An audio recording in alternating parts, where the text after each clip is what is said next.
Hey Boat Dragons, I'm so glad you're here with me today. I recently finished reading Fevre Dream by George R.R. Martin, and I'm here to tell you all about it. So if you need to grab some snacks or drinks to complete your experience of watching this video, pause the video here, and I will be right here when you get back from getting those. And if you're all ready to watch, let's get to it. So, Fevre Dream is a historical fantasy horror novel. It's kind of hard to describe. Now, if you've been watching my channel for any length of time, you know I'm a huge fan of A Song of Ice and Fire. But beyond that, I have not really branched out to many of George R.R. Martin's other works.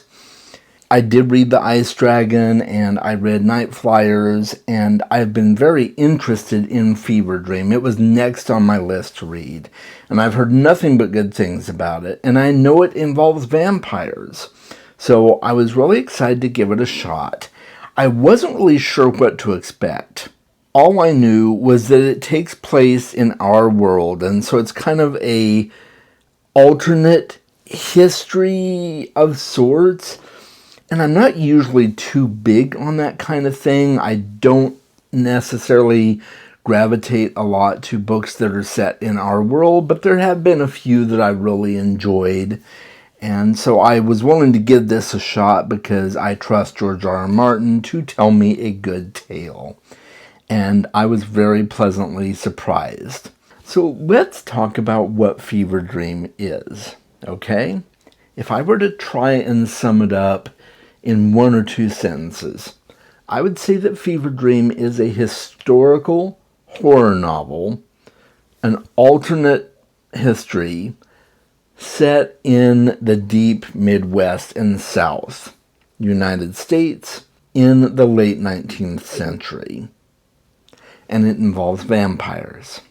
I found this time period really fascinating. So you're kind of right on the cusp of industrial transportation. We haven't gotten to the advent of mass transportation on trains yet. Steamboats are really popular, and so you've got all these really nice big boats that are going across the rivers, and they're taking cargo and passengers. And there's a man by the name of Abner Marsh who is a steamboat captain. And in recent years, his profession has fallen a little bit on hard times. And he meets a gentleman by the name of Joshua York, who offers to build a brand new steamboat. And he wants to be partners with Abner Marsh. He wants them to be co-captains, as it were, of this new vessel. And there is nothing too expensive. The sky is the limit as far as expense goes. And this is really appealing to Abner Marsh because he's always dreamed of having one of the best steamboats on the river, one of the most powerful, one of the fastest. He wants to beat some of the more popular steamboats out there in steamboat races. And so he's just getting more greedy and more excited about all the possibilities that this could afford him. And even though he has some questions about where the money's coming from, who this guy is, who his mysterious friends are, he eventually kind of shoves all that to the side and agrees to go ahead and build the boat. And he goes through all the particulars. Here's what I want, here's what I need, here's how much it's going to cost. And as I said, Joshua York has no problems spending that kind of money, but he has some requirements of his own. And those requirements are designed to protect his unique lifestyle. Or at least that's the way he puts it across to Abner Marsh. And so the partnership happens, and the steamboat is built, and they start out on the river carrying passengers and cargo. And as the story progresses, things start to happen, and Abner Marsh starts to be concerned about this enigmatic partner that he has set himself up with, and for very good reason. And as we will find out as we read the story further, Joshua York is a vampire. But he's not your typical vampire. He's not the vampire that you've heard about from all the classic vampire stories like Dracula and Carmilla and even Empire of the Vampire, like, we saw from Jay Kristoff recently. This is a very grounded type of vampire. The tales are all there. The stories are told in this world, and everybody in this world knows what a vampire is, or at least they think they do. But what Abner Marsh comes to find out is that not all of those stories may be entirely truthful. And so George R. R. Martin has created a historical epic set in this small-ish setting, taking place mainly in Louisiana, but other parts surrounding it as well. And you see a lot of the nightlife in New Orleans and other towns adjacent to it. And everything looks like it would have in that part of the United States, with the exception of some of the nightlife, as it were. So it's quite a fascinating story. I really, really enjoyed George R. R. Martin's take on vampires. And there are good vampires and bad vampires. There are definitely vampires that seek to destroy humanity and to lord it over humanity. And there are others that seek to be at peace and have a truce with the regular human race. I say that George R. R. Martin's vampires are grounded because most of the myth that we are familiar with from vampires is completely false in this world, with a few exceptions.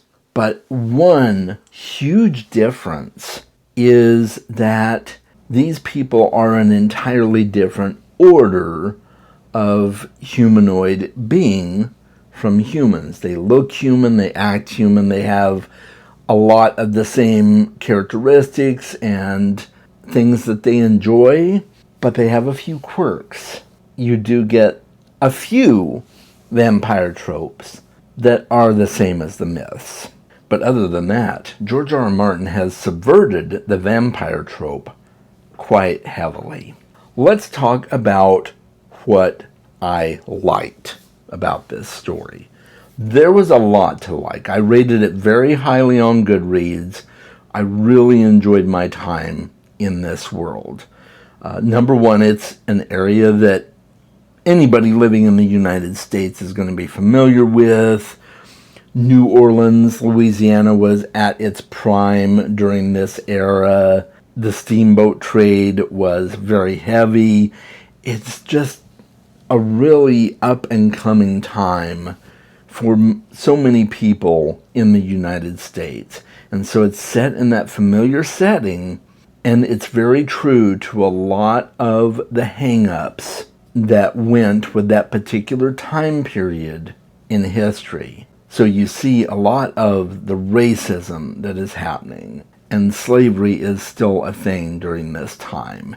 Some of the vampires are slave owners, so it's very much steeped in the actual history of that time period, but with a few fantastical and horror elements added into it. I thought the world building and designing it around that particular time period was excellently done, with a few hang-ups, and I'll get to those in things I didn't like, okay? But for the most part, I thought the story was very well crafted in terms of the world building. The characters were very well fleshed out. I really, really enjoyed Abner Marsh and Joshua York, and there were some other side characters that I really enjoyed as well.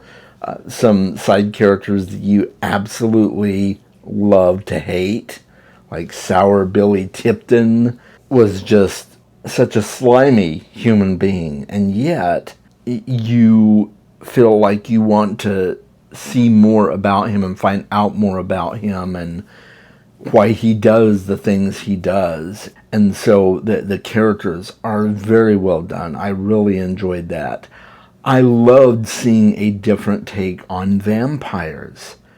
This isn't your run-of-the-mill vampire story. It's very different. And I really enjoyed that. It was something new and refreshing. And I thought the ending was excellent. The ending was very poetic and definitely brought tears to my eyes. And I wouldn't have wanted it to end any other way than it did. So all of that was really, really well done. Kudos to you, George, for telling an excellent vampire tale. My one hang-up, and this is something I struggle with in a lot of books that are set during this time period, not just this book, but other books as well that are set in the Deep South and Midwest during the time period when racial segregation and slavery was so heavily a part of society. And that is the racial slurs. I won't say what they are, but let's just say that any of the typical racial slurs that you are familiar with when it comes to black people, there's plenty of that in this book. So just be aware of that.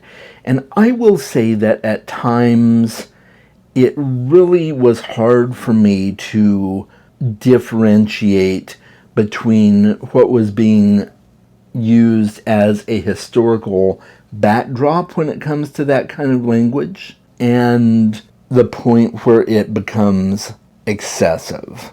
You know, there were times in the story where characters were talking who are absolutely racist characters, and you expect the things that come out of their mouth to be full of racial slurs. That's just how that was. That's how so many people talked during that era that had a deep disdain for people of a different color. And so I was not shocked by that. With the way that George R. R. Martin designed those characters, you knew that they were going to be talking like that. Did it need to be repeated so much? No, but you come to expect that from those characters. There were times, though, where we were kind of just taking a step back and looking at the overall picture, and we weren't in a particular character's head necessarily, and those slurs were still being used to tell the story. But there were times where I thought to myself, was that really necessary to say that word in the context that we were reading about and to just keep repeating it? Could we have used other words or just simply say that the person spouted a string of racial slurs or whatever that might be? It's really up to the reader, I think, to decide what their comfort level is with that. In my comfort level, it became a bit excessive at times. There were times when I could understand why it was there. There were times where I was like, I don't think we needed to say that in that particular sentence. We could have done that a different way. I'm not the writer, right? I'm not George R. R. Martin. It was definitely a choice on the author's part. It took me a little bit out of the story at times. That's all I'm saying. But overall, The story was amazing. The book was amazing. So that's my one hang-up. It's a big hang-up. I have a real problem with heavy and overt racism. It really bothers me. It's not just in this book. Other books I have read by other authors, I had the same problem with. You know, if I see a Tarantino movie, I have a problem with it in those too. It's just, I realize a lot of it is context, and a lot of it is the time period that we're trying to portray. I get it. But sometimes I just wonder if we could use different words to communicate the same thing without voicing out loud the particular racial slurs that were common at the time. So I don't know. I would love to hear your thoughts and your feedback on that in the comments below. Am I being too overly sensitive on that? You can feel free to tell me, Chaz, I think you're going a little bit overboard on that. And I respect your opinion. Everybody has to draw that line for themselves and figure out what they're comfortable with. And that's why this book review is, as with all of my book reviews, just my opinions. It's just my own personal experience. You may read this book and have a completely different experience than I did. And that's why I come into these reviews, not telling you what you should think, but just telling you my experience. And I want to make sure that is very clear. I have very good reasons for some of the things that I struggle with in that context that just make me really uncomfortable. So that's my only downside, I think, for the book. And that's probably why I did not give it a full 5 stars on Goodreads. It was great. It was a great story. But there were a few things that just kind of held me back from putting it over the top. And that's just my own personal viewpoint on that. So, with all that being said, I would love to hear your thoughts on this book. How do you think you would feel about this book after having read it? Does it sound like a book that is right up your alley, that you want to read and experience for yourself? Or is it a book that maybe you're not quite so anxious to read because of some of the things I said? Or have you already read the book? I'd love to hear from you and hear your thoughts on the story as a whole. Not just the hang-ups that I had. I'd love to hear everything from you, and I'll make sure to try and put a spoiler section down there so that we can talk spoilers in the comments as well. I would recommend this book to anyone. I think it was an excellent read. I think I would be open to reading it again at some point. I highly recommend anyone to read it at least once, depending on their comfort level with certain things. And it is quite horrific at times. It's gory, it's bloody, so that's another thing that you may want to think about if you are thinking about reading this book. So let me know in the comments below. I would love to hear from you. And if you want to watch more of my content, make sure to check out the end screen here. And until next time, make sure you read more books. I'll see you then.